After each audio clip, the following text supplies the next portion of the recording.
John Allen has written extensively about this synod, which has provoked conservative Catholics to invoke terms like schism and heresy. We spoke to him today by Skype.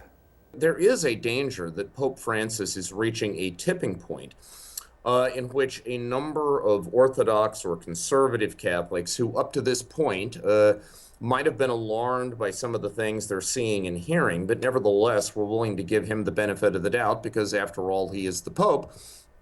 I think some of that constituency is getting close to a point in which they're going to be less and less inclined to do that. And that doesn't mean they're going to go into formal schism, but it just means they're going to be less inclined to have the Pope's back. I think it is a plain fact that if you look at the Catholic Church, particularly in a place like the United States, the people that we would often describe as the conservatives are the church's last line of defense. I mean, they are the ones, who will carry water for the church in all kinds of ways. And if this pope or any pope were to lose them, I mean, that certainly would be a significant impediment to his ability to get anything done. And you spoke not only of what we would reduce sometimes for convenience to a right-left divide, but a north-south divide. Can you talk more about that? Well, listen, I think one of the fascinating bits of subtext to this Synod of Bishops is the emergence of the Africans as no longer sort of junior partners in Catholicism, but as protagonists.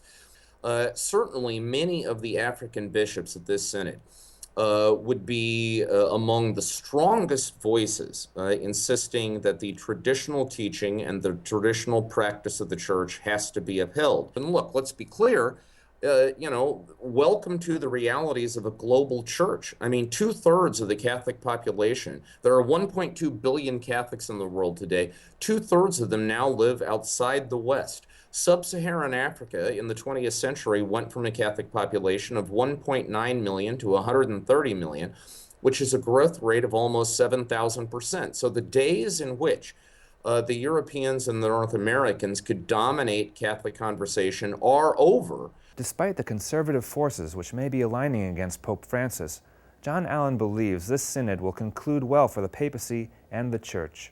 One thing never to forget about Pope Francis is that beneath that humble, simple exterior lies the mind of a brilliant Jesuit politician. I mean, he knows the political realities of the situation. And so I think if he can find a kind of deft occasion to send that signal, that is, that he's not the Pope of one party or the other, but that he is everyone's Pope, then I think the situation is still salvageable. So, what is going to happen, I think, is that tomorrow, that is Saturday, when the Synod debates its final document, there probably will be some compromise language. And honestly, I think on a lot of these points, it's likely simply to say these things need further study. And that is intended to set the table for a kind of year-long conversation in the global church between the end of this Synod and the beginning of the next one, which is a larger Synod of Bishops on the Family, convened by Pope Francis for October 2015.